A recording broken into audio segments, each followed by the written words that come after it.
What's up? What's up, everyone? Welcome back to the Vanguard. We got a super special interview today. Kyle Kulinski of Secular Talk returning to the show. Super excited to chat with Kyle a little bit today. How you doing, Zach? Coming to us from Boston. Yeah, Gavin, holding it down at the Casa del Vanguard. Coming at you guys. I'll be back tomorrow if we do another show. This is my last day out in Boston. I was just flying out over the weekend with my little brother to spend some time with my sister who lives out here. So yeah, recording from her apartment. She has been goodly enough to vacate the place for the day while I'm here. I'll be back in town tomorrow. But super excited to chat with Kyle today. Always a good time when he's on the show. Absolutely. Super excited to chat with Kyle. And I guess without further ado, we can welcome Mr. Kyle Kulinski of Secular Talk and Crystal Kyle and Friends to the show. What's up, Kyle? Thanks so much for taking the time to chat with us again. I super respect the fact that you put my name first when you were just saying the name of the show. Kyle, Crystal, and Friends. Yeah. Did you guys have a debate about how to do that when you guys were coming up with the name of the show? You know, we didn't, but in typical like dude fashion, I just totally acquiesced up front. You know, like I think she floated like, what about Crystal Kyle and Friends for the name? And I was like, yeah, sure, no problem. But I definitely had the thought a little later, like, should have been Kyle. Maybe Kyle, Chris. But no, I let it go. Also, before we get too far, we got to address the elephant in the room before everyone starts freaking out. Explain, just in case anyone hasn't already heard, about your hair, Kyle. Yeah. So it's clearly dyed. It is very, very blonde. And it's because Crystal and I are doing the very cringe thing of going as Zach and Kelly from Saved by the Bell on Halloween. And the wig in the Zach Morris costume was absolutely terrible. It looked more like a Trump wig. And so I said to Crystal, I was like, what if I just dye it? You know, I've never dyed my hair blonde before, but we had to bleach it. Crystal and her oldest daughter bleached it for me. Oh, somebody's saying they like it. Thank you, Addie, the bug catcher. I appreciate that. So yeah, we bleached it. It fucking burned like a motherfucker. It really hurt. I thought something was wrong. It hurt so bad. But somebody we talked to said, no, it's actually supposed to hurt. Whatever, you'll be fine. And so, you know, just fought through it. And here I am. And I can't wait for people to roast the shit out of me because I know it's coming. I did my first segment on my show today is about go ahead, fucking roast me. Bro, I actually think it's a great costume idea, and I did not realize that Crystal was going as Kelly Kapowski. That just seals the deal, man. I think that's a winner. And yeah, Kyle in his blonde era. Yeah, and by the way, Kelly was my first crush ever, so it fits even more perfectly. When I was a kid, hilarious. I had a big crush on Kelly Kapowski, but who didn't? Who's my age? You know, I'm 34. If you're 34, you probably had a crush on Kelly Kapowski. I've actually never seen Saved by the Bell, to be honest. Oh, man, making me feel old as fuck. No, I'll make you feel young as fuck. We're the same age, and I watched it every day before I went to school. So I don't know. Base. That's when I watched it too, man. I respect that. I watched that too. Right when you wake up, you know, watch a little bit of that and then go to school. Yeah, that was the morning routine. Absolutely. And thank you, Audie. Really appreciate the super chats. And yeah, I totally agree. It actually does look pretty good, Kyle. Are you planning on dyeing it back after Halloween, or are you just going to ride it out? Well, so the plan is I'm just going to sort of let it grow out. And then, you know, when it grows out, cut it and it'll just be my normal color. And then, yeah, I'll put it back to my normal color eventually. The only thing that would prevent me from doing that is if it's like almost fucking unanimous where everybody's like, I prefer this. But I highly doubt that's going to be the case. I really think it's going to be, you know, what the fuck did you do? Yeah, internet, you know what to do, man. You know what to do. Keep Kyle blonde. Hit the thumbs up button. I look like Eminem's like drug dealer son or something, or like an NSYNC reject. There's a number of things you can say I look like, or like Machine Gun Kelly after he cleans his life up. Like there's a whole number of things you could say I look like. That's funny. Well, I did want to say, Kyle, the last time we had you on the show, we started out the interview by saying like, well, man, it looks like, you know, Secular Talk is kind of in decline. Like you've been losing some subs. Like what's going on? Why has the channel not been growing? And since that interview, I've actually noticed that the sub count has gone up on Secular Talk. And it seems like you've been regaining some of that momentum that potentially was lost in the post-Bernie era. So I just want to say congrats on kind of turning the ship around. And what do you think has kind of changed? Well, thank you for saying that. But I wouldn't celebrate too quickly because honestly, the only reason why it's gone up is that now like every single show I bug my audience and I'm like, please subscribe. Like, because I don't know the exact numbers, but maybe 20, 30, maybe 40% of people who watch my show don't actually sub to it. And so I just bring up that fact and I say, look, I can't beat the algorithm. It's almost impossible. They effectively suppress the show. So if you could just please subscribe, I'd appreciate it. Then we could get to 1 million if everybody who watches actually click subscribe. So that's why it's gone up. But the reason why I'm still not, doing cartwheels and celebrating is because I remember the days when it was you gained 30,000 subs a month, 40,000 subs a month. And so what? This month I gained like 1,000 or 2,000. And it's like, I'm supposed to be like, hooray. When in reality, it's like, no, because if I didn't say what I said on air, that'd still be at fucking zero growth. I have to like bug my own audience and be like, please sub. And then they do it. I feel like that's an interesting change because ever since Gavin and I have literally ever been on YouTube, that's just the protocol. I feel like every single, content creator is basically forced to say, please sub to my content. Like, otherwise we're being held back. The landscape's almost completely shifted. You said you're reserving your like cheerleading. Do you foresee a future where, the tide goes back out and, we do get to see the algorithm, treat shows like yours and ours a little bit more like they did back before, it all went down? Unfortunately, I really don't. I mean, maybe if we're lucky and at some point the current YouTube CEO steps down and a new one comes in and they're like, weirdly ideological and pro free speech or a more fair algorithm. But that I feel like the chances of that are so fucking slim that, I mean, they've siloed us on purpose. And it's, by the way, when I say us, I don't even just mean like lefty commentators. I mean, like literally all independent / new media content creators. It just, we're a thorn in their side because they don't know what the fuck we're talking about. They don't know what we're saying. They don't know if our opinions are totally beyond the pale. So they just want to force feed people CNN, MSNBC. I mean, you guys know this. I'm sure you have the exact same experience where if you click one of the Vanguard's videos, click autoplay, what's probably going to come on next? Fucking John Oliver. It's like he's the approved, outsider guy. And so he gets force fed to everybody. It's amazing because he'll post a video, a show of his, and sometimes the topic will be like really obscure. But then like in a day, it has like 2-3 million views. And you're like, well, how the fuck did that happen? Well, it happened because anybody who's watching any political video then gets that recommended to him next.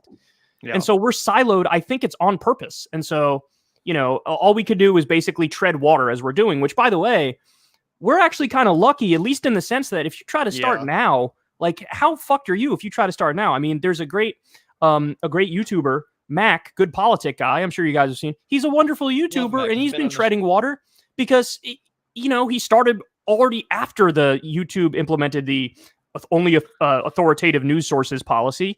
And it's like this guy, if he started back when I started in 2012, he'd be as big as me. You know what I mean? So it's just, it's fucked up. It's bullshit. Yeah. Shout out to Mac, by the way, big fan of his channel as well. And great Twitter too. Yeah, exactly. Yeah. Very true. Yeah. So that is definitely true. I do think that YouTube is absolutely suppressing independent media. One thing that we did want to talk about, Kyle, because we were chatting about this a little bit on our stream the other day, we noticed one of your videos got a lot of pushback in the comments. We always monitor how people's audiences and stuff are reacting to their takes. And it did look like you got a bit of pushback for this video about AOC being confronted by anti-war Tulsi fans. So I wanted to just quickly play the clip that we reacted to, not the whole clip, but just a couple minutes out of it. We'd be here for 20 minutes, 30 minutes. Exactly. And then I'll tell you where I slightly disagree. I think we mostly agree, honestly, but I just want to explain where I slightly disagree, and we can kind of hash out the beef. So let's play this clip real quick, and I'll break down where I kind of differ from you. You originally voted, you ran as an outsider. Yet you've been voting to start this war in Ukraine. What? You're voting to start a thermonuclear war with Russia and China. That is massively overstated. Who invaded who? Who invaded who? Russia invaded Ukraine. The U.S. didn't invade Ukraine. The U.S. didn't invade Russia. Ukraine didn't invade Russia. Russia invaded Ukraine. So in the wake of Russia invading Ukraine, why is it a bad thing to give them defensive weapons? Now, look, I've told you guys this. After the first 2 or 3 packages, I would have started to wrap it up a little bit. At this point, we've had, over a dozen packages sent to Ukraine, and it's been somewhere between $50 billion and $80 billion worth of weapons sent to Ukraine. Yeah, I agree that's overkill. And yeah, I agree that's probably because, the politicians are enriching the military-industrial complex. That's probably the thing that they care about first and foremost. So I don't deny that it's overkill, but to say that this means you want a nuclear war, what kind of bullshit is that? If the United States sent weapons to Palestinians to defend themselves against Israeli aggression, would this guy say, "Oh, you're a war hawk, you're pro-war"? My guess is no. My guess is he would understand. Well, those are defensive weapons to the Palestinians, so that's very different by its nature because it is defensive. All right, so there's the clip that we reacted to on the show, and where I, just slightly disagree with you. And in principle, I do agree with you. I don't think that in principle there's really anything wrong with arming countries who are under attack or arming countries that need help, or just providing aid in general. I think the problem comes into play with the nuclear war possibility and the fact that Putin has quite explicitly put that on the table and threatened basically Armageddon, in the words of Joe Biden, our president.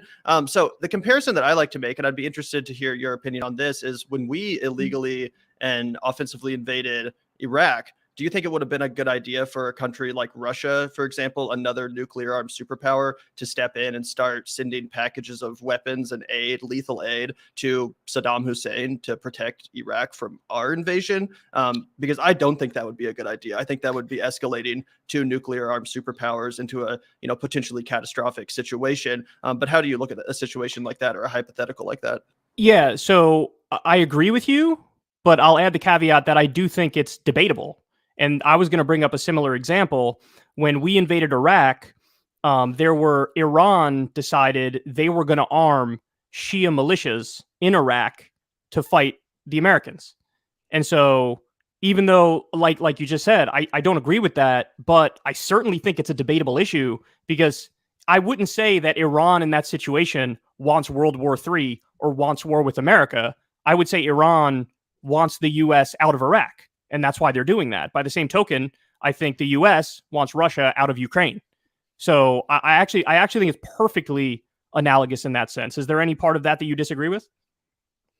Well, the only thing I would say is that if we started saying we're going to start a nuclear war, going back to that time period, if we started threatening nuclear war, then no, I absolutely don't think in any way, shape, or form it would have been a good idea for Iran or any other country that had nukes.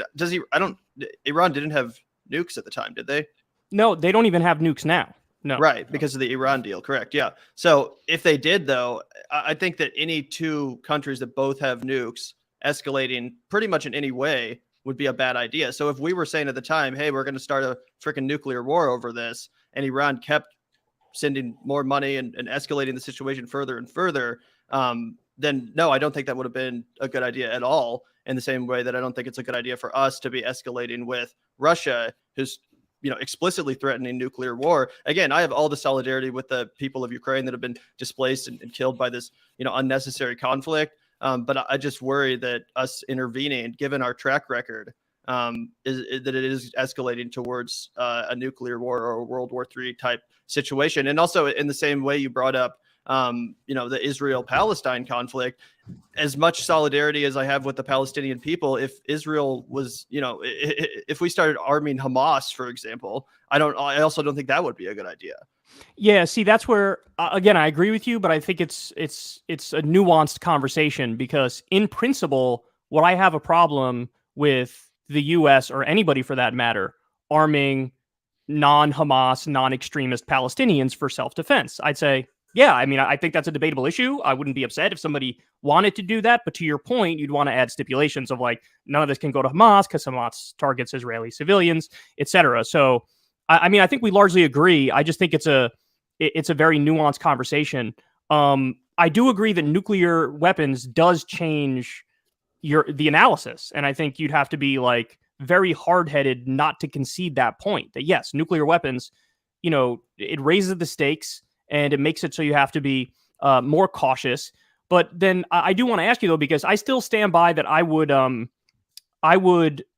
been fine, and I was fine with the first 2 or 3 packages of weapons going to Ukraine. I would have added the caveat that they should be tracked and none of it should get into the hands of the Azov battalion and all that stuff. But, by your logic saying, hey, since they're threatening nuclear war, it's like, it's a whole different calculation, which I agree with. But would you then say, like, we shouldn't have sent anything to them at all? Because if we didn't do that, then they would have been steamrolled. I mean, the fact that they're even still hanging in there is a testament to the fact that we have basically allowed them to continue to be a country effectively. So do you agree with me that, hey, the first 2 or 3 times, you can give 2-3 billion, whatever it is, in weapons so they have a chance to defend themselves? Or would you say, hey, since Russia has nuclear weapons, like, don't fuck with them at all, so don't give Ukraine any weapons? What would your take on that be? Gavin a chance to answer that. But I do have one more thing that I think kind of does, kind of relate to your question, Kyle. And one of the things that I wanted to ask you about is how much you think, United States encroachment and NATO encroachment actually played a role in Russia's hostility towards Ukraine. So Gavin, go ahead and, I don't want to like cut you off, but I want to follow up and talk about that as well.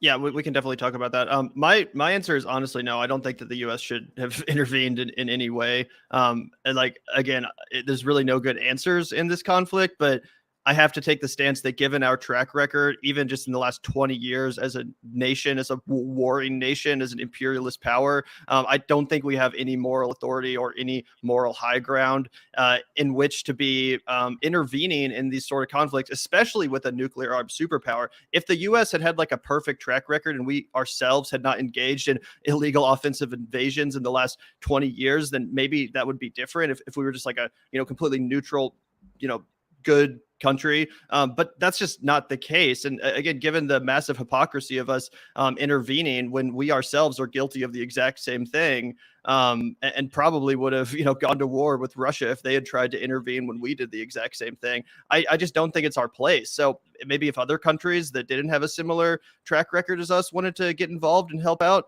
that's totally fine. But the way I see it is that there's a 100 humanitarian crises unfolding around the world right now, most of which we're enabling, most of which we're facilitating. And we just can't step in and, be the world police, unfortunately. So I do think that given my anti-interventionist perspective on this matter, no, I don't think we should have really intervened at all. I mean, I don't think that's a crazy opinion. I think that's a fair opinion. But I would just say that then without a doubt, Ukraine today would be Russia. It wouldn't be Ukraine. Ukraine would be gone. Right. And that kind of leads into my question with you, Kyle, because I think that, part of my, obviously this is a nuanced, question and it's so easy to come off as like, cold or like, whatever. I don't want to like come across like I'm not considering the, the turmoil and the will and the, of the, people of Ukraine. But to me, it does seem like if we're, trying to take a bird's eye view at this and look at it, as imperialist powers would, as, Putin will look at Russia and its position on the global stage, and Biden and the generals will look at the United States in its position on the global stage, and you look at what's happened, and you have a NATO agreement that's post World War II, right? And that was initially with the Soviet Union, but it's been honored by Russia, but the agreement was that there wouldn't be any encroachment onto Russia's border, right? And the United States and NATO have completely ignored that. And you can see over time in like those progressive maps where they change the color based off of who, has been brought into NATO, that they now have encroached on Russia's border, and it's got closer and closer and closer. And then you also have to think about the fact that, why does the U.S. have any interest in Ukraine, right? Why are we more interested in Ukraine and their sovereignty than we are about the sovereignty of Yemen? Right? Why are we not so concerned about what's going on over there that we have to send aid packages to Yemen when instead we're just, letting Biden bend it over and take it from MBS, regardless of how he treats, Biden in regards to oil prices? We're still supporting them. So it's clear to me that it's mostly the oil, right? The natural resources that are in Ukraine. And I think that's why most of NATO's, invested in this at all, to the fact that they've entertained it at all. I don't think it's so much the fact that we care if Ukraine is reduced to rubble, in the same sense that we don't really care if Yemen is reduced to rubble, or if Syria is reduced to rubble. But in this case, there's, money to be made and there's oil to be had. So I'm just wondering if you think that, this is, again, one of our corrupt ventures that's just, there to be, a washing machine for corrupt money to go back into the hands of the military industrial complex, to better position the United States and to hinder Russia.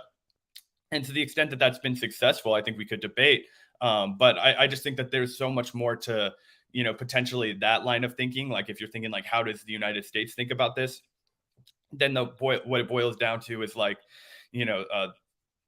we're doing this out of any kind of like, goodness in our hearts, because it would just be so incomparable to how we've treated other invaded countries around the world. I mean, if it's going to be a really short conversation if you want me to concede that the U.S. doesn't, that the U.S. acts selfishly and like an imperialist power on the world stage, because I think that's fucking super obvious. That's the most obvious thing in the world to me. I mean, that's all there is. We arm 73% of the world's dictatorships. So this notion that we are, principally involved in democracy and spreading democracy and being the world police, and that's why we do the things we do because our intentions are so good, I think that's obviously not true. I think that when talking about this particular conflict, though, the nuance that a lot of people are missing is that sometimes you could accidentally wind up on a side that is not wrong, And just like I said, if the U.S. happened to arm Palestinians that are not Hamas and it's to defend Palestine, now they'd never do that, but if they did do that, I would say, wow, that's certainly an interesting and debatable thing, because on the one hand, I don't want to be a massive global arms dealer, but on the other hand, if we're going to arm anybody, I'd rather it go to them than the 73% of the world's dictatorships. So to your question about NATO specifically, NATO encroachment, yes, I used to think that was, if not the only reason for Russian aggression, I thought it was maybe the predominant reason. That like the majority reason why they're doing what they're doing is because they feel existentially threatened by NATO encroachment. Now, having watched the war unfold, having seen the actions that Putin has taken, and I think more importantly, just listen to his own words in his speech when he announced the invasion, I'm now of the belief that I think he would have done this anyway, even if NATO never expanded. But I don't think NATO should have expanded in the first place, because I don't want to give him an excuse. I don't want to give him something he could point to say, well, actually, that's the reason. Because really, it's propaganda, in the same way that when the U.S. invaded Iraq, we had this whole list of reasons and grievances. It's like, oh, he has weapons of mass destruction. Oh, he's really bad against the Kurds. He's a brutal dictator. Like, they kept changing the reason and moving the goalposts, and they had their narrative and their propaganda, and all of it effectively was bullshit. Because I think fundamentally what it was for was oil. This is what an imperialist power does. It cares about natural resources. It cares about propping up puppet regimes that are kind to our corporate interests. But by the same token, and this is a part that I think a lot of people on the left miss, I think that's also why Vladimir Putin is doing what he's doing in Ukraine. I think he wants the oil and gas. And in fact, in 2014, when Putin took Crimea, it was only 2 years earlier, in 2012, that they found massive natural gas deposits right off the water in Crimea. Yeah. And so I find it with you at all that that's 100% why he wants Ukraine. Yeah, that's a huge reason. The other thing is he sincerely believes it's a fake state. He thinks it was a big mistake when the Soviet Union was broken up and the territory was given away. And Putin he's not a lefty. He's not, he doesn't believe in the Soviet Union. He's not like a Stalinist or anything, but he believes in the former glory of the Russian Empire. Again, this is me taking his own words from him in his speech when he announced the invasion. And so I think he wants to recreate some semblance of the Russian Empire and gain territory. So between that and wanting the oil and gas, I think that that's effectively why he did what he did. I don't know. I saw a YouTube video that said that Putin was based and he owned the libs. No, I'm kidding. Yeah. No, not defying Ukraine. Yeah. Yeah. 100%.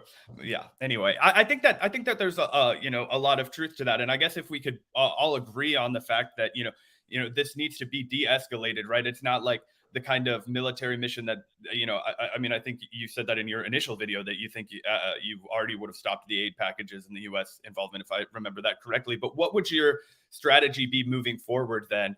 Are you pro diplomacy? Are you, obviously, there's the Chomsky route where, he's, essentially, kind of made the case that I think you were alluding to, which is, sending diplomats and trying to negotiate some sort of peaceful settlement. But I'm wondering what kind of compromises you think would be necessary for Putin to concede to a ceasefire, and do you think one exists where Ukraine still has some of its country left as its like sovereign nation, or what are your thoughts on? Okay, So first of all, that's a great question. In fact, I would go as far as to say that is like the question. That is the only thing that actually matters in this conversation. And that's actually why I was super annoyed by these protesters, because the main thing they were arguing for was not, hey, get a peace deal, do diplomacy, negotiate, like let's find a way out of this. The main thing they kept asking for was stop arming Ukraine. And I do think there's a fundamental difference between, like, the first thing in the conversation needs to be peace deal. Okay, that's the first thing. So to answer your question specifically, what would I do? And I did a whole thing on this on Crystal Kylan, friends. Basically, I think the peace deal that I would propose, and I would basically tell Ukraine behind the scenes, like, it's a wink and a nod, like, if you don't accept this, your weapons are cut off. Like, basically, you have no choice but to accept this. Effectively, that's what I tell Ukraine. Now, whether or not Putin accepts it is a totally different question, because I don't really think he's a partner for peace. But I would propose to Putin, all right, so everybody talked about we need a face-saving thing for him so he can get out and feel like, oh yeah, I did good, I pat myself on the back or whatever the fuck. I think that's true. For basic human psychology reasons, he needs to feel like, oh, I actually did gain something, right? And so that would be Crimea. So Crimea is even though it's been gone since 2014, it's been in Russian hands since 2014. It's still technically part of Ukraine. It's like illegally occupied territory according to international law, but what I would be willing to concede is just acknowledging reality, because it's been like this for 8 years already. We're willing to say Crimea is officially Russian. Okay, so that's the first part. The second part is I'm not going to just give Vladimir Putin Eastern Ukraine and say, this is now yours because you invaded it and declared it's yours or whatever the fuck. Because what I think that does is incentivizes in the future, any big country can invade any smaller country and say, I demand this. And then the country could say no. And it's like, well, will you at least give me 20% of it? And it's like, sure, fine. And that's a bad precedent to set. I don't want that precedent set. So, but what I would say is there is a dispute. There is like a raging war there. And what I would do is say that we can have this it's an independent country, what was Eastern Ukraine. It can become an independent country, and you put UN peacekeepers in there to effectively try to keep the peace. Now, outside of that, yes, the only assurance Russia gets is Ukraine is no longer going to be, it's not going to be in consideration for NATO. Ukraine is just, it's not going to be in NATO. Okay. So now, again, Putin says that's like one of the main reasons why he did what he did, but Ukraine was never in NATO and he still invaded anyway. So again, I'm skeptical that this is really the reason why he's doing what he's doing, but I'd put that peace deal on the table. So Crimea becomes Russian, Eastern Ukraine effectively becomes an independent country with UN peacekeepers, no NATO for Ukraine. You put that on the table, and then that's that. Now, again, since the US basically effectively can control Ukraine because we've given them all the aid, all the money, all the weapons. Without us, they're just dead in the water effectively. So, Biden would have to tell Zelensky, like, look, we're done with the fighting. We're risking nuclear war here. This has gotten way out of hand. So this is what's on the table. Effectively, like, you're going to have to take this deal. Now, I feel really bad for Ukrainians in that situation, because it's like, you're telling them like, hey, you're going to lose this part of your country and that part of your country. And it feels fucked up. And it also kind of sets a bad precedent. But the thing is, every other option, I think, is a worse option, because yes, nuclear war is in the conversation now. And so you have to find a way to avoid nuclear war without at the same time laying a terrible precedent of like might makes right, and any big country could just take over any smaller country. So that's the deal that I would put on the table. But I will say this, given that deal, I do fear something. And these are critics who are, arguably to my right on foreign policy. They would make this counter argument to me. They'd say, well, how do you know? Okay, so let's say Vladimir Putin goes, yeah, sure, I agree to this deal, signs the deal. And then within a year or two, he invades Moldova, or he invades some other country, former Soviet bloc country. And, at that point, people turn around and say, well, Kyle and anybody who proposed a peace deal, you're fucking Neville Chamberlain, and you tried appeasement and it didn't work because the guy was unappeasable. Because that is exactly what happened with Neville Chamberlain and Hitler. It's like he got a peace deal, said, okay, we'll give you fucking Sudetenland or Rhineland or whatever the fuck it was. And Hitler was like, yeah, sure, this is all I'll take here. Let's make peace. I won't do anything bad from now on. And then he just kept going. He kept invading shit. Now, is that a possibility with Putin? Absolutely, I think it is. I think it's a possibility. And so in that situation, I'd look like an asshole, and I'd look like an appeaser, and I'd look like Neville Chamberlain, and I'd look like a dumbass.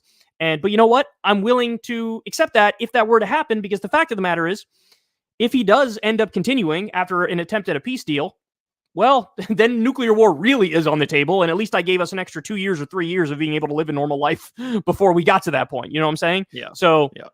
Anyway, that's my answer to that. I know it's a long answer, but that's kind of why I was annoyed with these protesters, because they're not lefties, they're LaRoucheites. That's the first point. The second point is, Right. I think they were straw Complete manning. idiots.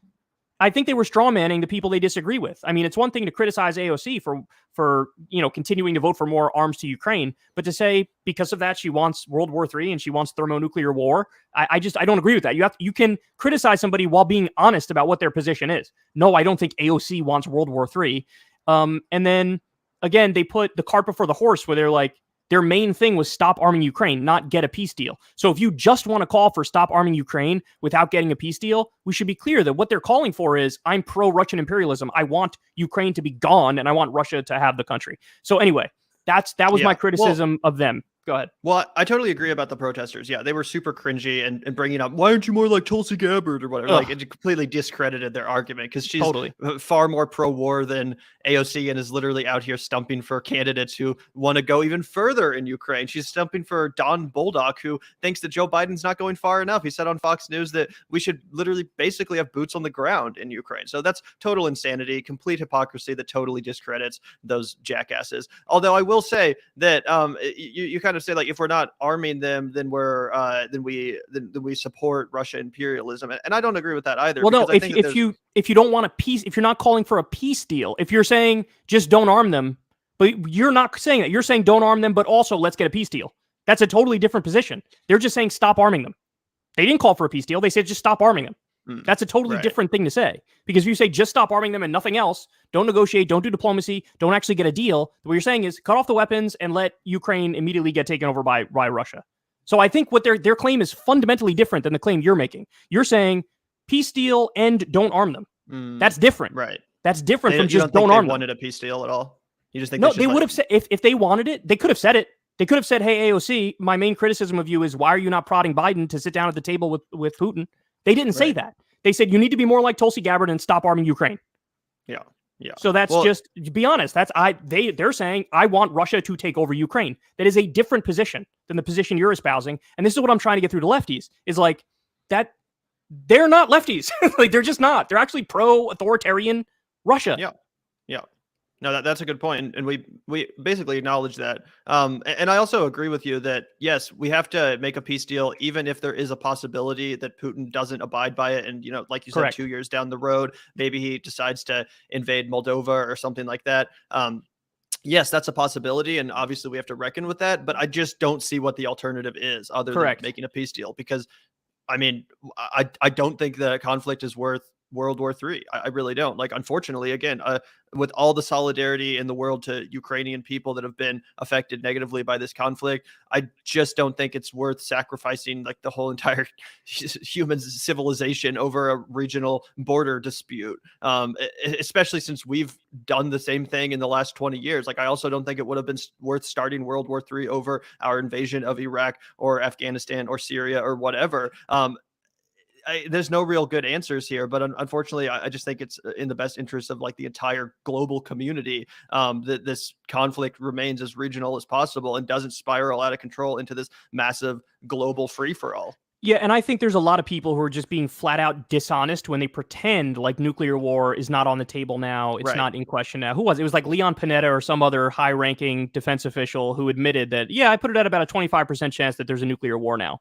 Bitch, 25% chance. Have you ever played poker? A 25% chance is going to hit a decent amount. It's going to hit 25% of the fucking time. That's way too high for nuclear fucking war. Are we really talking about this right now? So you have to, there's no way around it. You have to try to get a peace deal. You have to try to give peace a chance. Hey, if I'm wrong, I'm wrong, and we'll cross that bridge when we come to it, but at least I bought us another 2 years, 3 years, whatever, of not having fucking nuclear annihilation.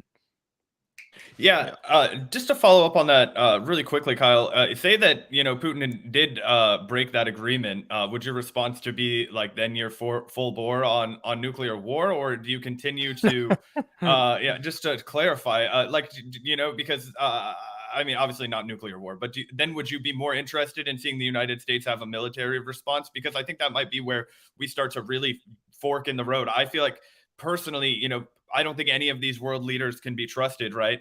And obviously, I think that Putin would very well likely break a peace agreement. I think the United States has broken basically every agreement we've ever had with another country. So why wouldn't Putin break agreement that he made with a smaller country like Ukraine?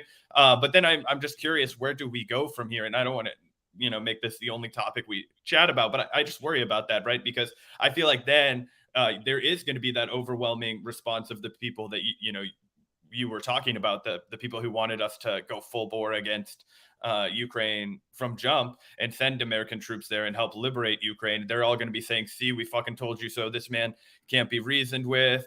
And then they're going to bring out all the crazies that are like, oh, we should assassinate Vladimir Putin. And like, I heard that on like a conservative clip the other day. So I just mean, like, these kinds of ideas are going to start to get floated by more and more credible people if there is a peace set or a negotiation and it falls apart. So I'm just wondering, what's your backup plan? My answer is it depends on how far he goes and what he does. Like, the devil is in all of the details. So, if, let's say, for argument's sake, he takes over Ukraine, eventually gets all of it, right? Then what? Then if he goes for Moldova, if he goes for, all the former Soviet bloc countries, like, when does he stop is the question. And is there a scenario where, he doesn't stop until it's 7-8 countries, or would he even stop then? Would he threaten the rest of Europe? I mean, these are the legitimate questions that people are concerned about. Now, I happen to believe that while what he's doing right now is horrendous and terrible, and it's on him, functionally, I think he would only go as far as whatever the former Russian Empire borders were, the former Soviet Union borders were, which, by the way, I don't even know what's the number. What is it, like 10 more countries? Like, it's a lot of fucking countries, right, to rebuild that. So that would be a massive invasion. I don't know if he has the the military might and the tactical ability to be able to really pull that off, and even the economic means to really pull it off over the long run. But like, that's as far as I think he'd go. But yeah, I mean, it depends on what he does. But I will say this. It would, in a sense, prove my position wrong, right? If he kept going afterwards, because it's like, yeah, well, why'd you even, basically what they would say is this: why'd you even bother with some bullshit fake ass peace deal when he was going to do this anyway? We were right all along. Basically, the only way to defeat something like that, somebody like that who doesn't stop, who's unappeasable, is eventually they have to be defeated. Now, what does that defeat look like? I don't know, because like you said, nukes are in question now, so it's a totally different world. The fact of the matter is, realistically speaking, whoever has nukes, whatever countries have nukes, they can almost do whatever they want, right? Like, there's a lot of fucking leeway when you have nukes. Are we kind of invented that tactic too. We did. I mean, we're the only ones who used it. We nuked Hiroshima and Nagasaki. I think that was a tremendous war crime. There's a great video by Sean, I think, on YouTube about, the US nuking Japan and how it totally wasn't merited, and it's incredibly detailed. But anyway, the question you're asking is a super important question, and I don't have a good answer other than to say it depends on specifically what he does, and that's really all I got for you. I wish I had a better answer, but imagine for a second you're president of the United States and you're facing this exact scenario. I don't fucking envy this at all. I mean, if you're Joe Biden, half zombie, half dead Joe Biden, and you got to deal with this, it's like, what the fuck do you do? Now, The funny thing is, he's actually been a lot more, he'll get criticism from both sides on this for obvious reasons, but he said no when everybody and their mother in mainstream media and Democratic inner circles and Republican circles was telling him, do a no-fly zone over Ukraine, shoot down the Russian planes. He was like, no, I'm not going to fucking do that. He also said no to their longest range missiles being sent to Ukraine. He's like, no, I'm not going to do that. He also said no. Eventually, for a while, it was on the table that Ukraine is going to get fighter jets given to them by the United States. And Biden vetoed it. He said, no, I'm not going to give fighter jets to them, because he viewed that as an escalation. So currently what Biden is trying to do, and you could argue he's not doing this well and he's far overreached or whatever, and I probably agree with that criticism, by the way, but what he's trying to do is go tit for tat, and whatever Putin does, just sort of match it and say, look, you're not allowed to do this. I'm going to try to show you you're not allowed to do this, but I'm also want to make clear I'm not trying to escalate with you type shit. And that's why when Putin keeps threatening the use of nukes, I think it's actually important that people point out, like, that motherfucker is the problem. You know what I'm saying? Like, he's the problem. I have a million criticisms of U.S. foreign policy, and you guys know that better than anybody. I think the criticism I get the most from every quarter is that I'm too non-interventionist, right? But it is, I think in this instance, it's undeniable that he's the fucking problem. And that was another reason why I was pissed at those people who were protesting, is that they act like Russia has no agency and Putin has no agency. And it's like, why don't you put the lion's share of the blame where it belongs? You can attack the U.S. for not going down the road of diplomacy and negotiation, but for the love of God, who invaded who? Who did it? And if you go listen to Russian leftists, they're the most clear on this. They're the most clear on this. I know who the fucking problem is. Yeah, you're not going to find any disagreement from us there. And sorry, Zach, you can follow up. But I was just going to say that, yeah, I totally agree. There's no denying that Putin is the aggressor. Anyone pretending otherwise is deluding themselves. We all totally agree on that. It's just how do you respond to that situation, I think, where maybe there's a slight disagreement. Yeah, for sure. And you asked me... Well, what do you guys think of my peace deal? Let me ask that. What do you think of my peace deal? Is it too lenient? Is it too hard? Is it the right balance? What do you think? Personally, and I don't know, like, I'm not a fucking, expert on foreign policy. I only really started digging. I mean, I knew about the Crimean annexation, but I think a lot of us really started digging into the, Russian-Ukraine affairs recently when the invasion happened. But to me, it does seem like maybe Putin won't accept that offer that you're posing. I think that, to be honest, the dude's gonna, I think that, this has been co-opted by like the worst of the worst unsavory people. But so, I apologize in advance for, the fact that this comes straight from, a real swamp. But I think that unfortunately, there's not going to be a way out of it that I see. And again, I'm down to play poker with Putin, right? And say, we don't give away the bag immediately, right? You never give away more than you have to, right? But right now, I think to follow your poker analogy, like, we've seen the flop, right? This guy was willing to invade Ukraine. He went for it, right? So we still have some options to go. We're still waiting it out. It's not over. But I think that he's got a good enough hand that you're not going to be able to shove him off the board easy. You're going to have to play it out. And I think he's going to keep Eastern Ukraine. I don't see a situation where he goes back to Russia after all of this. And he diplomatically concedes without Eastern Ukraine, which has been the entire bedrock of their propaganda machine, which is what I think is hard about it, is they have leaned hard into the one thing. And to the extent that this is, being receptive by the Russian people is widely disputed. As you mentioned, Russian leftists, are adamantly opposed to the war. And there have been a lot of reports of people who don't want to fight in Russia and are actively protesting despite all kinds of,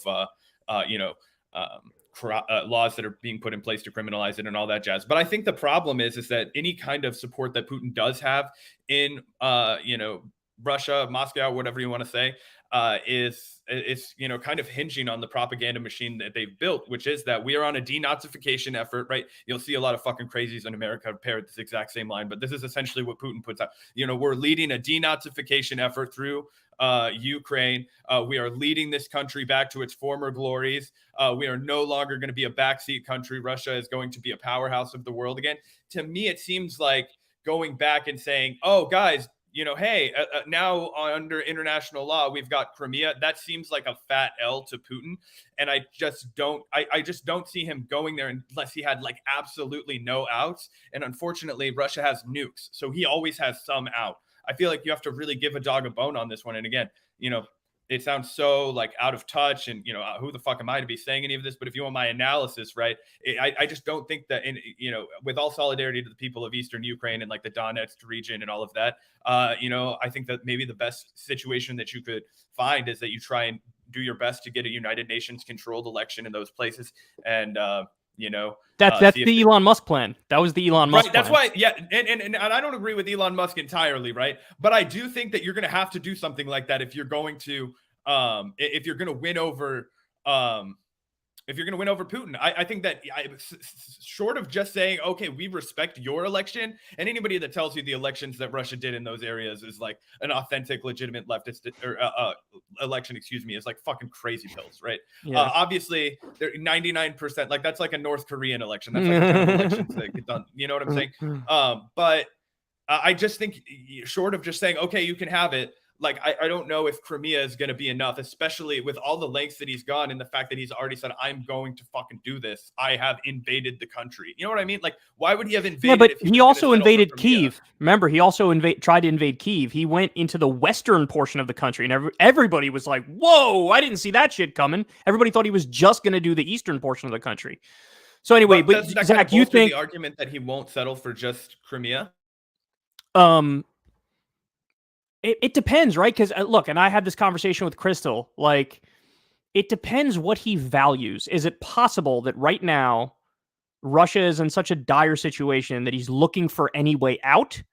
That's possible. When you have 300,000 people you just conscripted, and people don't want to fucking go, and there's like people shooting up the recruitment centers and shit, and you have a contraction in the economy, which, you know, wasn't a huge contraction. It was like 3% or 6% or something. So you have all these problems that are building up, maybe dissent around him, which he senses building up.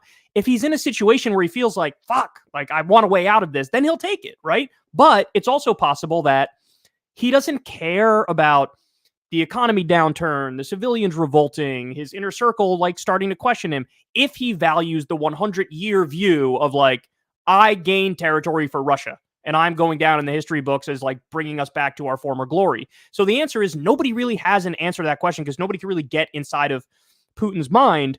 But I take your point. So your point effectively is like, you also have to give away something in eastern Ukraine in order to get some semblance of peace. So let me ask Gavin. Gavin, what do you think of the peace deal? Do you agree with Zach that maybe eastern Ukraine has to be on the table, or at least portions of it? Or what do you think? Well, I mean, again, we're going to have to negotiate and try to find a diplomatic solution. If that's what the diplomatic solution ends up being, that Putin needs some of eastern Ukraine in order to be appeased and to stop this, invasion, then unfortunately, yeah, I do think that is what's going to have to happen. And I actually compared this on the show recently to a situation like, say you're getting mugged on the street, right? Say some, criminal comes up to you with a gun and says, hey, give me your wallet. Like, unfortunately, the best thing to do in that situation, the safest thing to do in that situation, is to give them your wallet. Like, fighting back is actually the less safe option in some instances. And yeah, you could say, well, you're appeasing him, and that's, letting the criminal win. And yeah, that is unfortunately true. But still, sometimes you got to hand over your wallet to the crazy person with the gun in your face. Yeah, but then they have to go to prison, right? Like, that's the addendum to that. Like, yeah, give the wallet away, but then eventually find that motherfucker and lock him up. Like, that's how it should go, right? Hopefully, but if he has a nuke and he's threatening to, annihilate the entire world. Okay, but then we have to acknowledge then that the new standard in the world is if you have nukes, you can do whatever the fuck you want. And that's what we criticize when America does it. I'm just saying we should also criticize it when Russia does it. I mean, I'll criticize it all day long. I think it's 100% worthy of criticism. But in the same way that, like I said, I don't think it would have been a good idea for Russia or China to intervene and try to stop our dirty foreign policy. I just don't see how it's a good idea for us to try to intervene and stop Russia's dirty foreign policy when we're guilty of the exact same thing. See, but my view is the exact opposite, which is like, all the war criminals should be in prison. Dick Cheney should be in prison. George W. Bush should be in prison. Donald Trump should be in prison.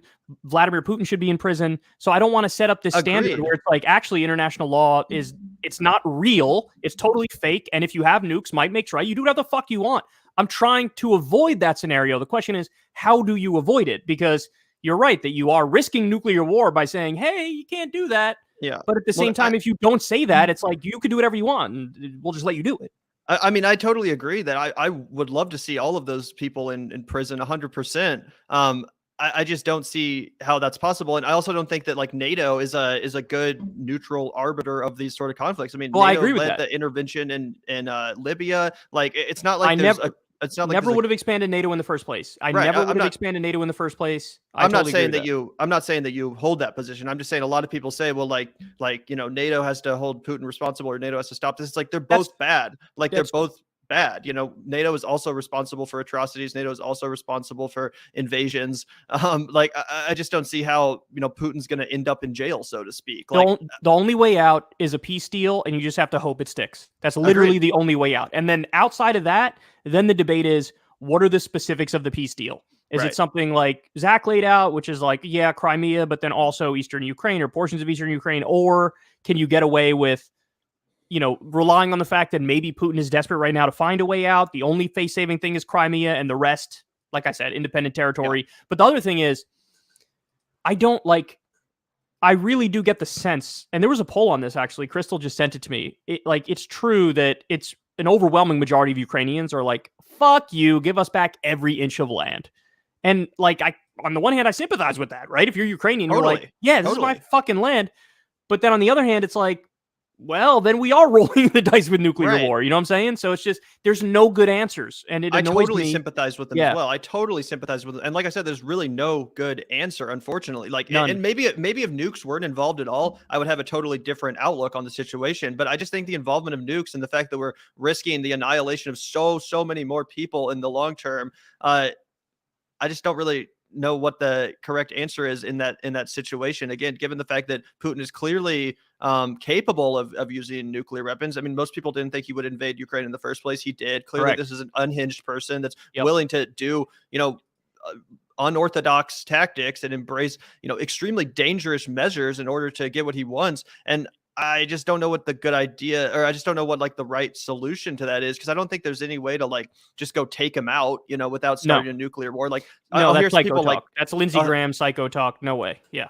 And like I'll hear people like Vosh, for example, say like, well, we have to, like, because he's threatening nuclear war, he's such a belligerent that we need to go deal with that. And like the way out of the situation is not to appease it, but to just destroy the possibility of that ever happening by, I guess, regime changing Russia. But I just don't see how that would even be possible. Like, I just don't see how that's a possibility without it just literally spiraling into World War III super quick. And also, if it does, World War III breaks out, I don't necessarily think America's in the best position, because Russia and China are going to get together, and Iran, and Iran. I don't know if we're going to win that war. Yeah, no, I agree with you, which is why the position of literally any peace deal, any talk of diplomacy and negotiation equals appeasement, and it's a hard no. I find that position beyond infuriating, because it's like, okay, but then you have to acknowledge you are getting us closer to nuclear war, and it might end up in nuclear war if we take the approach that you're espousing. And usually those people don't acknowledge that. They'll act like, no, actually what we're doing is we're the ones who are making us safer by saying no peace deal ever. And it's like, I don't see how that's the case. I think that makes it, obviously right now, the stakes keep rising. Look, if that theory was correct, we would already be in a situation where it's safer, right? Because they won from the beginning. The people of like, look, arm more, get more involved, draw the hard lines, say not an inch of land, no negotiation. That is what has happened since the invasion. And where are we now? Again, if you believe our defense officials, 25% chance nuclear war. That's fucking crazy. So obviously that's not the answer. You have to try to give peace a chance. And again, if I'm wrong, then I'm wrong. Everybody can make fun of me. But the fact of the matter is, if you don't do it, the other options are what? It ends in more escalation in nuclear war, or Ukraine and Russia get bogged down in a conventional war for another, 4 years, 5 years, 6 years, 10 years, and then you have a death toll in the hundreds of thousands. Is that okay? Are people just okay with that? No, right. That's nobody should be okay with that. Yeah. Right. I mean, of course not. I'm not okay with that either. But in the same way, like going back to the Israel-Palestine conflict, like and again, let's ignore the fact that we are arming one side of that conflict. We're arming the aggressor in that conflict. We're, facilitating that conflict. Yeah. Exactly. But even if you remove that from the situation, if the Israeli government was saying, hey, we're going to start a nuclear war over this if you intervene, then no, I don't think it would be the correct or the ethical position to get involved and start arming the Palestinians, even though they're clearly the ones that are being invaded in the same way that Ukraine's sovereignty is being chipped away at. The Palestinian borders are slowly but surely being chipped away at. And that's horrible. It's not okay. It's not. But if the Israeli government was saying we're going to start a nuclear war over this if you get involved, I also think that it would be in the interest of harm reduction, essentially, to say, yeah, like as much as that sucks, it's not worth sacrificing the entire human fucking civilization over. I think arming the Palestinians is debatable. I think originally arming the Ukrainians was debatable, but obviously not now that we're fucking $70-80 billion deep in it, right? So those things are debatable, but the part that I don't think is debatable is that you have to do negotiation and diplomacy and get some sort of a deal. And that goes for Russia and Ukraine, and that goes for Israel and Palestine. Agreed. Right? Like that's the main position of the left should be negotiation, diplomacy, find some sort of deal. The downside of a deal is nobody's really going to be happy. You're going to have people who are like barely okay with a deal, right? But if you can get a barely okay shit on both sides of it, then we're everting potential apocalypse. So you have to do it. Yeah, I think that's pretty inarguable. And I think that anyone that argues against that is just straight up silly. Like, I don't understand how anyone could argue against that, honestly. I agree. I agree, yeah. Yeah. So, like I said, I don't think we really have too much disagreement on here, maybe just a little around the margins. And if anything, I think the main criticism of someone like AOC is that she's not, she's not being a more vocal advocate for such a deal. Like, she should be out here. Correct. I agree. Bernie Sanders and the squad and saying like, hey, like, what are we doing here, guys? Like, what is the end game here? How long is this going to go on?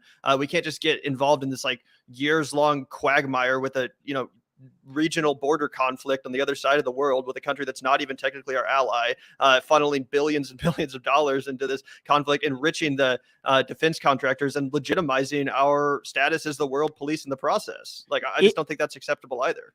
If the protesters had said what you just said, I would have done a video agreeing with them. I would have said they're 100% right. And by the way, don't feel bad, because Crystal also disagreed with me a little bit on this.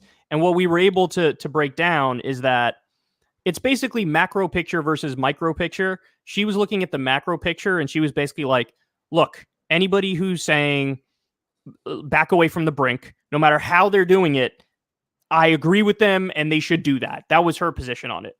My position on it was that's the macro level picture. My position was a little bit more micro level, and my fucking like undiagnosed autism probably kicked in. And what I didn't like is that I think they're straw manning her position when they casually say like, you want thermonuclear war in World War III. It's like, fuck you. No, she doesn't. Shut the fuck up. Like, you don't have to straw man her to make an argument against her. So I was annoyed with that fucking detail. And the other detail I was annoyed with was, again, they led with stop arming Ukraine, not negotiation diplomacy to get a peace deal. And I feel like the nuance there matters. Obviously, Crystal thought more like, no, as long as they're saying anything that gets us away from the brink, it's okay. So I understand the disagreement. I get where she's coming from. I get where you guys are coming from. I just think when you look at the micro picture, the details matter, to me at least. And they sort of annoy me when it's not, when it's sort of like a bullshit way they're going about it. And then, of course, the other thing was the Tulsi thing pissed me off. And the fucking fact that they're LaRouchites pissed me off. I mean, they were at an event within the next week where, the climate denial. Yeah, it was a Stop Green Fascism event. Like, what the fuck are we talking about? That shit is insane, because I don't know if you've read all of the like website and the promotions for that. This is how anybody that promotes that, guys, like, it fucking deranged. Like, and not only that, yes, they think you are dumber than fucking shit because you listen to them anyway. But talking about how like climate change is just an excuse for like the Great Reset and all kinds of like deranged dog shit conspiracy theories. Gavin and I were having a really good laugh fucking breaking it down one day on the show. It was like absolutely incredible. And then you've got guys like Hax and Jinkle that just like fucking go out of the way to like promote themselves there. It's just like it's completely deranged. Yeah, it's goofball shit. It's not a serious political project. And the specifics of what they were calling for and protesting, I think were off, which is why I took issue with it. But, like I said, I get people who disagree. Fact of the matter is, we do agree if fundamentally your main thing is get a peace deal and get it now. Yeah. And we could argue about the specifics, but get a peace deal, get it now is where I'm at. And yeah, and like I said, I think it's ridiculous that anyone would in any way argue with that. Like, come on, we have to be realistic. There are plenty, here. Man. There are plenty of people who would argue. In fact, we might be the minority position right now. That's possible. Yeah. Yeah. It's crazy. And I feel like those people think they live in like a fucking Lord of the Rings movie or something where like, good has to triumph over evil. I'm like, bro, this is not that like simple. Like, this is not just black and white. Unfortunately, I wish it was. And also nukes are involved. So, come on. But correct. I know we've been going for an hour here, Kyle. Do we have a little bit more time to talk about some midterms and horse race kind of stuff, or do you got to get out of here? No, sure. Go ahead. Hit me. Okay, cool. Well, shout out to Kelly. Kelly was wondering, hey, Kyle, what's your take and possibly bet the midterms are going to, or how do you think the midterms are going to go based on the polls tightening? This is a question I had for you as well. It seems like some of the leads from various Democrats, whether it's in the Senate or House, are shrinking. We see John Fetterman's lead over Dr. Oz shrinking. It's a dead heat between Herschel Walker and Raphael Warnock. How do you expect that these midterms are going to turn out? And do you think that the Republicans will retake the Senate and the House? So it's a great question. The polls are definitely tightening. The Republicans are definitely surging here at the end. If the election were today, then you would have the Democrats keep the Senate but lose the House. It's like about 63% chance Democrats keep the Senate, about an 81% chance they lose the House. So if the election were today, that's what it would be. Now, when the election actually happens, if the trends hold, then yeah, the Republicans will win back both. So, you know, it's a tough question to answer because part of me wants to say, well, if you keep everything relatively the same, like stagnant, like they are right now, and put it on election day, yeah, Dems will keep the House, or excuse me, the Senate. But it is trending that Republicans will take both. So if I were betting, I would either bet Republicans take both or they split, Democrats keep the Senate, Republicans get the House. I think the only thing I'm very concrete on is that Republicans are taking the House. Oh, yeah, looks I'm like you're muted really quick, but I wanted Very to. good. Sorry, yeah, I was just going to throw this up because you mentioned if you were betting on it, and I was shocked when I looked at this recently. So would you be shocked if you found out that the odds are actually that the Republicans will, it's actually massively high that Republicans will control the Senate? So it's actually, so I don't know if you're familiar with Predicted and how it works, but it's basically like you buy one for 65 cents and you'll make 35 cents if you get it right, plus your 65 cent back. But I was just shocked because I've been following this race a lot, and it has been some roller coasters of how the betting tables have gone. I was just shocked at how it went from being almost like a worthless bet to buy for the swing of power, being like, Dems will actually have the House and Senate for a while, and now it's completely fallen apart. And then again, if you look right here, the best bet is the balance of power will be Republican House and Senate at, the latest yes price going for 65 cents. So I just thought that was absolutely insane given the swings of it, and honestly made me feel pretty depressed. Yeah, well, I mean, look, we followed it every step of the way because of what we do. And the fact of the matter is, there was a time when Biden had a 33% approval rating. At the depths of his time in office, when he was doing like absolutely nothing for months on end, he had a 33% approval rating. It was beyond a bit. He was a mess. I remember every single day on my show, I was ripping him a new asshole because he wasn't doing dick. He was just fucking sitting there. And then with Republicans overturning Roe versus Wade, the Republican Supreme Court overturning Roe versus Wade, then you had in the House, they took a vote on gay marriage and a right to contraception, because now those are on the table where the Supreme Court might be like, meh, fuck gay marriage, meh, fuck a right to contraception. You had 157 Republicans vote against gay marriage and 195 vote against a right to contraception. These are issues that to most Americans, this shit is beyond settled, dog. Like, what are we talking about here? So the fact that Republicans embraced extremism on that front, and then also, of course, the fact that Trump is still the figurehead of the party, and this motherfucker's out there every other day like, put me back in office, kick Biden out, or at the very least redo the 2020 election. The normie people in the country, independents, moderates, the people look at that and they're like, that's fucking psycho. And so they ran into the arms of Democrats, I think not only because of that, but now also because Biden reduced the student loan debt. There are some parts of the IRA that I think are phenomenal, like the 15% corporate minimum tax rate, the tax on stock buybacks. Like, there's a bunch of things in there that are solid. I don't think Americans know very much about the specifics in the IRA, but they know about the student loan debt reduction. They know about the pardoning of the nonviolent weed offenders at the federal level. So, like, mixed in with some victories. Oh, the other thing is, it was a pretty big news story when the Republicans blocked healthcare for veterans who were victims of the toxic burn pits. And then Jon Stewart shamed the shit out of them relentlessly. And what happened was that was a lot of press around that. And Americans looked at that and said, what? The Republicans are against healthcare for fucking toxic burn pit victims who are veterans? What the fuck is this? So all those things put together led to a giant surge from the Democrats where they were basically tied with Republicans. And, you could have made an argument at one time that Democrats are going to keep the Senate and keep the House. But now if you were to tell me back when Biden had that 33% approval rating that there's a decent chance Dems keep the Senate, I would have been like, bullshit. No, they're not. But now that's part of the conversation that we're having. I think the biggest issue now for Democrats, and you're really seeing this a lot, is that there is no message discipline. So what the Republicans do is they'll go out there and all of them say the same thing at the same time. It's crime, crime, crime, crime, crime, crime, crime, inflation, inflation, inflation, inflation, inflation. And they don't even need to make an argument. They just point out, like, these things are bad. They are in charge. Vote for us. It's like very simplistic. And Democrats don't really rebut that. And they don't have their own message discipline. And they don't have a counter narrative that they all run with. And because of that, like, scattershot approach, I think that I think the betting market is kind of correct. Yeah, right now the most likely scenario is Democrats lose both, but there's a distinct possibility they keep the Senate and lose the House. Yeah, I think that one of the big issues that's undeniably going to, turn this in favor of the Republicans, unfortunately, is inflation. And I just don't see the Democrats doing enough to prevent inflation or even message that they're going to. Like, technically, they passed the Inflation Reduction Act, but that didn't reduce It was inflation. a bullshit name. Yeah, it was They total just named bullshit it name. that. It was all They just named yeah. it that. Yeah. So, what do you think that should actually be done to try to prevent inflation and try to convince the American people that that's something Great that question. could happen? Great question. The answer is windfall profits tax. So right now, and actually Katie Porter just did a good job in some financial committee hearing where she was showing a chart and talking about this. Right now, depending on which numbers you believe and which expert you look at, anywhere between 50% and 60% of inflation is just corporate profits. And this is something, credit to Matt Stoller, he's the anti-monopolist economist guy. He pointed this out in the middle of like the pandemic. I'm going back a year or 2 years ago, whatever it was. He was like, 60% of inflation is just corporate price gouging, 60%. So how do you address that? You do a windfall profits tax and you take the money and you use it for relief for people in the form of checks. That's it. That's the answer. It's very simple. So that when the Democrats go out there, that's the point they should make on inflation.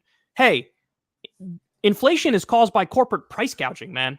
It's caused by corporate price gouging. And what do Republicans want to do? They want to give corporations more money. They want to do the Liz Truss plan, which just got her booted out of being UK prime minister in 2.5 seconds.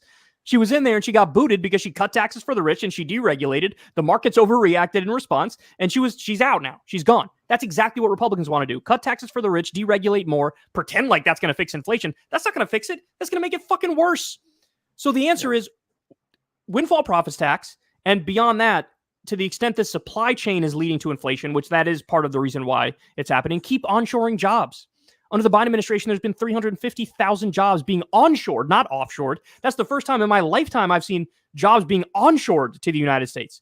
Every other president, I mean, Bill Clinton, huge job loss. Obama, huge job loss. Trump, huge job loss. Now the jobs are being onshored. So keep changing the supply chain and building stuff in America, and windfall profits tax. That's the answer on inflation. It's the only answer on inflation. The Republicans don't have an actual solution. They just keep saying the word inflation and implying they're bad, we're good on this.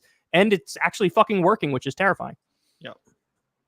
Yeah, absolutely. I mean, I don't know. It's tough to say, right? Obviously, like if you look at specific races, specifically in the Senate races, it could go either way because, I mean, I'm excited to follow the Dr. Oz Fetterman debate tomorrow. I think Gavin and I are actually going to be reacting to it live on I'm scared, dude. I'm scared, dude. Yeah, that was my last, midtermy kind of question for you. Well, what do you think about that? What's your pulse on that race?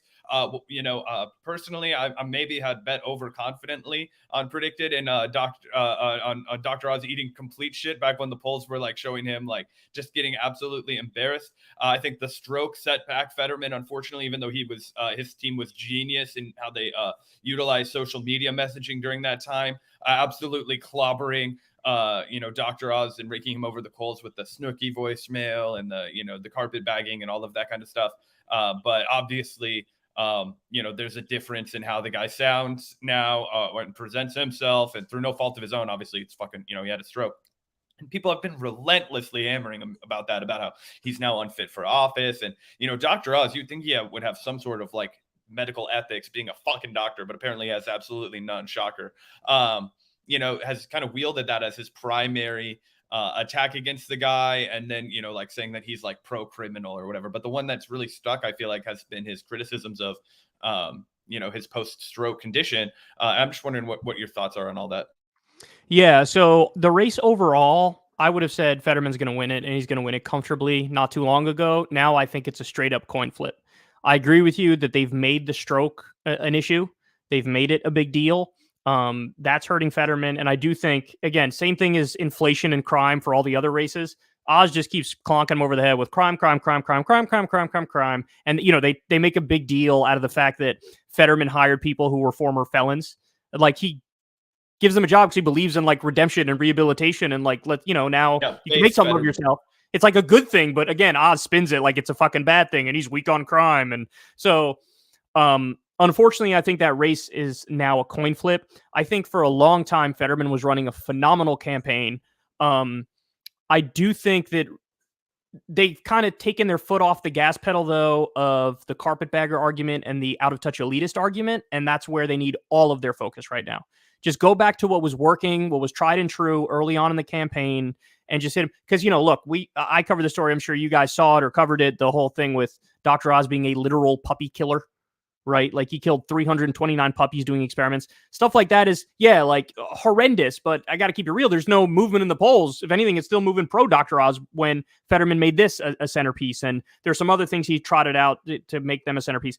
Nothing's worked as well as carpetbagger and out-of-touch elitist. So go back to the old tried and true carpetbagger, out-of-touch elitist. And like you guys pointed out a number of times, and you're correct to point it out, go back to the old, I'm going to raise the minimum wage. This guy probably doesn't even fucking want a minimum wage. Never mind, not raise it, right? Go back to the old school populist left messages, because the reason why Fetterman was appealing in the first place is that he's clearly a regular dude who just wants to help out working class people. So highlight that that's what you are, and he's the out-of-touch elitist, and then you'll win. But I'm scared for the debate because I do think there is, apparently he has trouble processing auditory stuff, which is an issue because I don't know how they're going to accommodate him for the debate. If he's like, is there going to be a screen in front of him that has Dr. Oz's words in real time?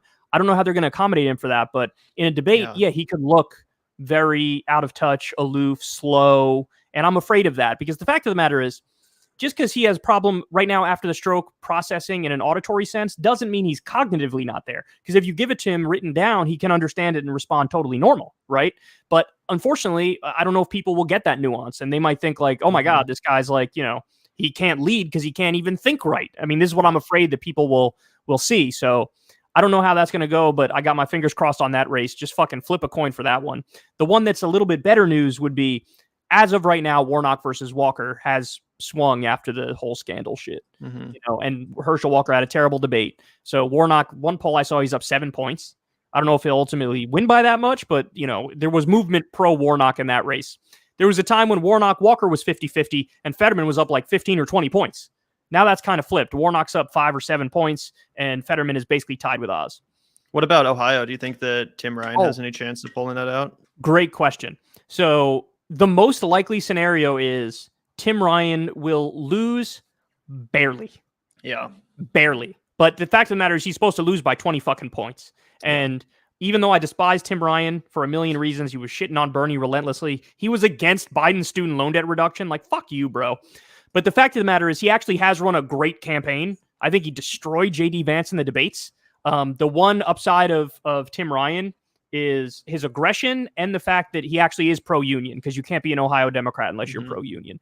So those things I think make it so that he's keeping it more competitive. And also J.D. Vance is a fucking I hate him so much. Lardy Ivy League prick who cosplays as like some sort of populist, but he's obviously not worst. That. I hate him so much too. He's trying so hard to be Trump too, with the demonization of illegal immigrants and making that like bro, you live in fucking Ohio. Like, what are you talking about? Yeah. And it's hilarious. It's hilarious because his entire shtick about like Kentucky and all of that part of the world, that's where my whole dad side of the family like legitimately lives. It's like that would be like me going out here and pretending that was my upbringing, just because like I can point to like my grandpa and be like, yeah, that's how he lived. It's like, no, dude, we both like didn't fucking grow up like that. It's such obviously like a performance.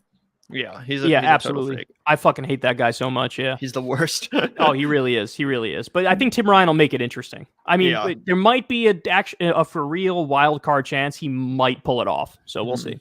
Yeah, we'll have to see. And the other horse race question I had for you is, who do you think the nominees will be in 2024 for the two major parties? Another great question. Okay, so the most likely scenario is Trump Biden. That's the most likely scenario. I would say for Trump is just a plurality likelihood. So he's got the best chance, but he's not over 50%. Biden, I'd say, actually is a majority likelihood. As long as he's alive and they're alive, which is a big if, because these guys are fucking ancient as fuck, right? Yeah. But that's the most likely scenario. On the Republican side, look, I think there's a decent chance it is DeSantis, because he's played the game so well politically. Like, he's actually really interested me and intrigued me as to how good he is at surfing that right-wing culture war outrage bullshit. Like, he knows exactly how to plug into that Republican id and get adoration and love and respect. And the other thing that he's good at, and a lot of people don't notice this or don't give him credit for it, he actually has made a point to not be a Trump sycophant, which is actually kind of genius, because Trump on a daily basis becomes more and more insane, becomes more authoritarian, loses normies, loses independents, loses moderates. What DeSantis is doing is basically a Trump impression, but dropping all of the toxic stuff, not kissing up to him, didn't even ask for his endorsement in his race. He doesn't say a word about Trump, pro or against, which is the right way to go if you want to be the next guy, right? And so he's playing the game so well. I think Trump is still the most likely to win, but DeSantis is right behind him, fucking nipping at his heels. And I really do believe, I've been thinking this for a long time now too, man, he's got so many investigations against him, and there's so much fucking evidence against him for so many different things. I mean, the press conference from New York with Letitia James laying out all the crimes, it was brutal. It was just, here's the insurance fraud details, here's the bank fraud details, here's the tax fraud details, it was just body blow after uppercut, haymaker, homeboy's laying on the ground, bleeding out of his lip. Like, it was amazing, right? And he's $250 million fine he's looking at right now. That's real. Now, that's just a civil case, but then you have the criminal cases in Georgia. They got this motherfucker on the phone saying, "Find me 11,000 votes." It's hard to have that not make an impact. With the federal investigations right now with Merrick Garland, they say we already have him on obstruction. The question is, are we going to get him on other cases? Because they have a guy who works at Mar-a-Lago who said, Trump told me to move the box of classified shit after he already told you he gave up all the classified shit. Boom. Obstruction, open and closed, dunzo, right? The question is, will Merrick Garland get, cold feet and say, I don't want to tear apart the country, and so I'm not going to go after him, it's possible that happens, right? But in terms of if they want to get him, they can fucking get him. And you could definitely find a way to keep his ass out of the 2024 race, okay? So it's most likely to be Trump, but it's very possible it's DeSantis. On the Democratic side, it's majority likelihood it's Biden. Having said that, if I'm giving my opinion in terms of what I want to happen, what I wish to happen, I of course want, Marianne Williamson to run against Biden and beat him, which I know is difficult. Back when Biden had a 33% approval rating, there was a real chance of somebody from his left coming up and dethroning him and just having a surge of support. Now that he's done some decent things, it's a much, much harder path. But, obviously still a boy can dream. I would love to see Marianne run against him and beat him. I'd love to see Bernie actually Sanders win again. There's a number of scenarios I would prefer, but the majority likelihood, of course, is Biden. Biden is still there. Yeah. Do you think that, so when you say Ron DeSantis, I agree that if it's not going to be Trump, it'll probably be DeSantis. But I think that if Trump is running and he's not literally in jail, I don't think that DeSantis would stand much of a chance against him in like a debate. I just don't think he has the charisma. He's so fucking whiny. I don't think that he has this right, like, kind of the ability. I think it would kind of be like a rematch of like Ted Cruz versus Donald Trump. Like, Ted Cruz is undeniably a talented politician in some ways, but he just doesn't, like, if you put him next to Trump, he just doesn't have the same presence and charisma. Do you agree with that? I agree that if it's Trump and DeSantis running against each other, that DeSantis's chances shrink massively. I definitely agree with that. But I'm definitely not as down on DeSantis as you are. I think he's a zillion times more talented a politician than Ted Cruz. Really? I do. I think, so if you say, look, I give him, if Trump is running against DeSantis in the primary and throw in whatever other guys you want there as well, right? If you're telling me in that scenario, you give Ron DeSantis a 5% chance, I'd probably give him a 15% chance. That's fair. I would agree with that. I mean, 15%. I just don't see the case he can make against Trump, because he can't go up there on the debate stage and make all the points that you just made about Trump's corruption and stealing the election. That's going to piss off all the voters in the Republican base, because I agree those issues will hurt Trump in a general election, but I don't think that really hurts him much at all in a Republican primary. If anything, that stuff just proves to them that he's being persecuted by the deep state, and they're trying everything they can to keep him out, and it's a witch hunt and all that stuff. Like, I think they firmly believe all those conspiracy theories for the most most part. Well, that's why DeSantis is secretly rooting for all of these investigations and lawsuits against Donald Trump. He wants that fucker gone so fucking bad. He's rooting for Merrick Garland. He's rooting for Letitia James. He's rooting for the fucking AG in Georgia. This motherfucker, it was the first thing I tweeted when we learned that the FBI raided Mar-a-Lago. It's like, oh, Ron DeSantis just popped a fucking boner right now. This dude is, I mean, it's the only thing standing in his way from, honestly, not just the Republican primary, but like an actual shot at the presidency. Because honestly, despite, the fact that I think that DeSantis is odious, he's fucking, just an absolute sham right-wing populist, right? Anti-free speech guy, all that kind of stuff that we've, raked him over the coals for. I just still think that he would handedly beat Joe Biden. I just don't think that Joe Biden would be able to beat that guy.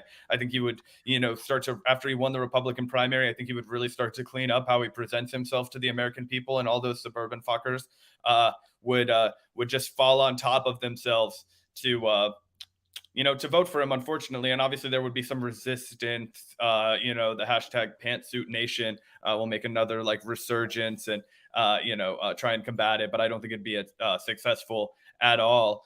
I do have to get the fuck out of here to go catch an airplane back to Kansas City, but I don't want to interrupt your guys' end of the conversation. So I'm just going to bow out. By the way, I totally agree with you, just for the record. I think if it's I fear DeSantis versus Biden way more than Trump versus Biden. Way more. I think Biden would Drax Trump right now. I really do. But DeSantis, I think, would beat Biden at the moment. Yeah. Absolutely. Well, hey, appreciate you jumping on today, Kyle, and I'll catch you around. My pleasure, dude. Have a good flight. Yeah, see you around, Zach. And yeah, thanks so much for stopping by, Kyle. Really appreciate you taking the time to chat with us once again. I thought it was a great conversation. Is there anything else you wanted to mention or talk about before we wrap this up? I guess I'll just plug the Crystal Kyle and friends we have this week. So there was a viral tweet thread from Alexandra Hunt. I don't know if you saw this, but some people were going after her because they thought she said like, men have a right to sex, that it's like a fundamental human right or something. And so people were going after her like, what do you propose? Are you proposing like sex for all? Like, what are you doing? So Crystal and I are going to talk to her this week, and it's about that tweet thread.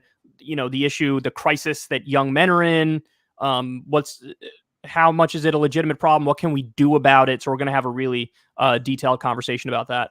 And interesting. So what exactly do you think her position is? They have a right to sex. How would that be implemented? So she's not actually in favor of a right to sex. Like, it was just sort of like a turn of phrase she used in the context of the tweet thread.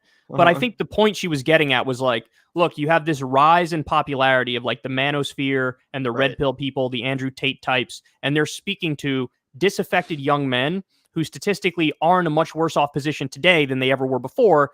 The numbers, like, there's something like a 30% decrease in young men having sex. And like, why is that the case? And how do we fix that? Like, what exactly is the issue here? How do we get to the core of it? And it's a complex, sociological question that you can dive into, but it's one it's a conversation that's worth having. Because if you ask me, if you take that literally, like, do men literally have a right to sex? Is it a human right? Well, that's absurd. Of course not. But if you tell me, hey, should porn be available everywhere on the internet? Yes. Maybe should the internet be a right? Probably, right? So you got to have access to porn at least. But beyond that, in terms of sex, I'm in favor of legalizing, taxing, and regulating sex work all around the country. And Agreed. That's how you keep it safe. STD transfers. It's a healthy environment, and it's protected sex. And in that sense, at least men would have more sex. But then a deeper question remains of are they building bonds and connections and intimacy? And because that probably is the real crisis. It's not the sex thing as much as it's the loner young men who have no meaning or direction. But to a lot of people, to some people on the left, I don't want to say a lot because I don't think it's a lot, but to some people on the left, even the conversation about problems facing young men specifically, that's like off limits because their only answer is like, it's toxic masculinity. It's their fault. They got to get their own shit together. End of conversation, Yeah, I totally agree with that. Some people approach it from a very kind of, reactionary position where I totally agree. These issues do need to be addressed. It kind of reminds me of the Jordan Peterson thing where he was talking about like enforced monogamy or whatever. Right. Was it something like that? It was like, okay, but like, how the fuck would you I go about implementing that. Like, Right. Yeah, no, exactly. I remember that as well. Everybody's like, what Yeah. the fuck does that even mean? Yeah. And Joe Rogan actually contradicted him on that too, Yeah. or pointed out his contradiction. Yep. He was like, you always talk about like personal responsibility and pulling yourself up by your bootstraps, but then in the next sentence, a right to like enforce monogamy. Like, what is that? How would that work? Like functionally, how would that work? So yeah. I don't know. This Alexandra Hunt tweet thread was interesting. I don't think she's being literal in that, sex Right. is a literal right, but Is she like I don't really know much about Alexander Hunt. Is she like a lefty or what? yeah. Mm-hmm. Okay. She's a lefty. Interesting. Yeah. I'll have to look that up. Did she run for office or something? I think she did. I think she did run for office. Yeah, and I think she was a sex worker. Okay, I know and who then you're ran talking for about. office. Yeah. And that was a big issue, and she was like slut shamed and all that stuff. Yeah. Right. That'll be an interesting conversation. I'll definitely be excited to check that out because I agree that legalizing sex work and regulating it obviously would potentially go some ways into fixing those issues because it might stop some really negative kind of like incel behavior from people that just feel like they've been alive for 30 years and they still haven't lost their virginity or whatever, and they're just like going increasingly crazy because of that. I guess then they could go like get their fix at a brothel or whatever. You know what I'm saying? Yeah. So that's an interesting conversation. I'll be excited to hear that. You said that's coming out this week? Yeah, that's coming out this week. So that drops on Friday. And yeah, everybody else, if you're not subscribed to Secular Talk yet, please subscribe. Maybe you'll be the one to get me over the 1 million subscriber mark. I'd really appreciate that. So yeah, and you guys keep up the great work. I love your show. I love how you guys always have these, you have good debates and good conversations. You take issues that are really like nuclear hot at the moment, no pun intended using nuclear, but like, and then you discuss it, and I like that. I've enjoyed a lot of your guys' stuff. So well, thanks so much, Kyle. Really appreciate you stopping by. It was a great conversation, and yeah, everyone make sure to go support Secular Talk. We'll see you next time, man. All right, thanks, brother. I'll talk to you. Bye. Yeah, peace. Whew, that was a great conversation, guys. Thanks everyone for tuning in. Really appreciate everyone watching the chat. As Zach said, he's on his way back to Kansas City right now. He's in Boston right now, but about to get on the plane. So yeah, really appreciate Kyle stopping by, and I will take a moment as well to shout out our patron community. As always, we do like to start and end all of our live shows with a big old shout out to the patrons. They make the show possible. They keep us afloat, and we really appreciate your support, guys. So if you're interested in joining our patron community, then you can hit up the link. It's going to be in the description as always, patreon.com/the Vanguard channel. It's a great way to support the show if you enjoy our community, if you enjoy our perspective, and you want to have your name up there on the shout out screen, plus access to our Discord community and more. Again, it's a great way to support us and help us out. We would not be able to do the show without you guys. So thank you so much for the support. As I said, link is in the description. And I really appreciate you all for tuning in and giving your feedback. I hope you guys thought it was an interesting conversation about Russia and Ukraine. I definitely thought it was a very interesting conversation. I always appreciate Kyle's willingness to just engage in a good faith discussion. He's always, he doesn't come at things from like a demagogic perspective. He's willing to have his mind change and stuff like that. And that's something that, Zach and I try to do as well. So I hope you guys found some value in it. Thank you so much for the super chats, everyone. Really appreciate that. Bookworm Skates, Vanguard, good. Yes, absolutely. Really, really glad to hear that Kyle enjoys our show as well. So yeah, thanks everyone for tuning in. We really appreciate you. And we'll probably be back tomorrow. Actually, yeah, in fact, we will be back tomorrow. We're going to be having Ryan Sorrell on, actually. He's the founder of the KC Defender, which we recently talked about. They broke a story about a serial killer targeting Black women in Kansas City and how it's been completely ignored by not only the Kansas City police, but also the local media. So we're super excited to chat with Ryan Sorrell, who again is the founder of the Kansas City Defender, who broke that really important story. Make sure to subscribe for that. You're not going to want to miss out on that conversation. But yeah, thanks everyone so much for tuning in. Really appreciate it. And we'll see you tomorrow.